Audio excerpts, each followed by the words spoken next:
Hello dear students, welcome back to my channel physics SPC moving charges and magnetism का एक question. A coil in the shape of an equilateral triangle of side L is suspended between the pole spaces of permanent magnet such that B vector, ये line important है, is in plane of the coil if due to a current I the triangle or torque act on it the side L of the triangle पूछा है, side L की value पूछी कितनी हो गई। तो देखो, मान लो एक हमारे पास ये इक्विलैटरल ट्राइंगल है और इस ट्राइंगल का जो प्लेन है ना, वो जो हमारा प्लेन ऑफ पेपर है वही ट्राइंगल का प्लेन मैंने कंसिडर किया है। ठीक है, और इसमें करंट फ्लो कर रही है, कुछ कैसे भी करा लो, जैसे ऐसे करा दी मैंने। करंट की डायरेक्शन नहीं रखी इसने, मान लो ऐसे करा लो, आई की डायरेक्शन ऐसे है और यहाँ पर इसे दो नॉर्थ पोल और साउथ पोल के बीच में रखा गया और इस तरह से रखा गया है कि जो मैग्नेटिक फील्ड आए वो उसके प्लेन के पैरेलल आए। तो मैग्नेटिक फील्ड कुछ इस तरह से है बेटा, और इसका जो प्लेन है ट्राइंगल का वो प्लेन ऑफ पेपर के में ही है। तो बी और ट्राइंगल का प्लेन में लाई कर रहा है। ठीक है, अब कह रहा है हमसे इसकी साइड एल है, तो इस पर जो टॉर्क लग रहा है उसकी वैल्यू दे रखी है आपको टाउ। ठीक है, तो कैसे करें? तो देखो, एक करंट कैरिंग जब लूप होता है ना किसी भी शेप का, तो एम बराबर होता है करंट इनटू एरिया, ये वेक्टर फॉर्म में होता है ऐसे। और मैग्नीट्यूड फॉर्म में लिखें तो एम बराबर होता है आई इंटू ए। ए लूप का एरिया होता है यहाँ पे, ए लूप का एरिया, तो हमें ट्राइंगल का एरिया निकालना पड़ेगा।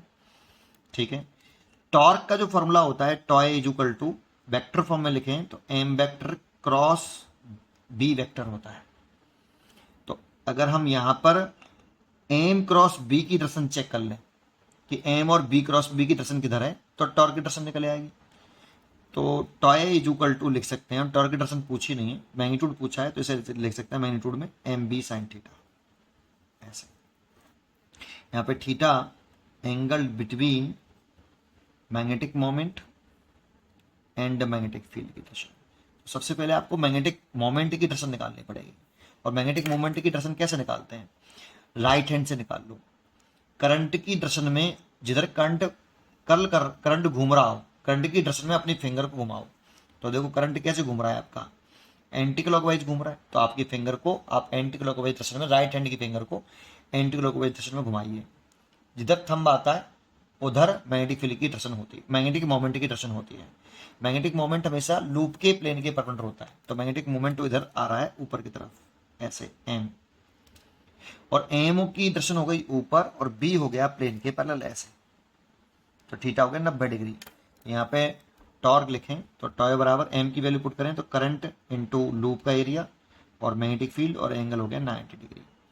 तो टॉर्क आ गया आपका आई ए बी। अब ये लूप का एरिया है, तो लूप मतलब ट्राइंगल का एरिया निकालना है, और ट्राइंगल का एरिया निकालें हम तो 1/2 बेस इंटू हाइट, ये होता है फॉर्मूला। तो बेस तो हमें मालूम है, इसकी साइड एल है, तो 1/2 इंटू बेस एल, और हाइट निकालें तो हाइट ये वाली हो गई, और ये साइड निकाल लें अगर ये एक्स मान लें, है ना, ये एक्स है, और ये इसका जो बाइसेक्टर होगा बेटा, फिर ये 60 डिग्री होता है, तो ये इसका बाइसेक्टर होगा, ये 30 डिग्री हो जाएगा, और ये बाइसेक्टर तो ये L/2 हो जाएगा। और x निकालना है, x इसकी हाइट हो गई। अब x कैसे निकालें, लेट किया x, तो मैंने कहा परपेंडिकुलर और बेस दे रखा है 10 लगा दो, तो 10 60 डिग्री इस ट्राइंगल में लगा रहे हैं बेटा इसमें, और 10 60 डिग्री ले रहे हैं परपेंडिकुलर डिवाइड बाई बेस, तो x डिवाइड बाई L/2, तो इसका से मल्टीप्लाई, तो x बराबर हो जाएगा L/2 10 60 होता है √3, तो ये आ गया √3 L/2, तो 1/2 इंटू एल इंटू √3 L/2, तो ये हो गया L²/√3, और ये 4, इतना एरिया आया। यहाँ पे पुट कर दो तो टॉर्क निकल आएगा यहाँ से, ये करंट है आपकी आई, तो टॉर्क की निकली आई वैल्यू आई रूट के अंदर 3/4 L² और बी, लेकिन निकालना हमें एल है, तो इसको यहाँ से मल्टीप्लाई कर लीजिए आप बेटा, एल निकालिए आप यहाँ से। तो देखो 4 का मल्टीप्लाई इसमें करेंगे तो 4 टाउ, और इसका से मल्टीप्लाई हो गया आई रूट 3 और बी नीचे आ गया रूट 3 बी आई, और इधर आया ये एल स्क्वायर।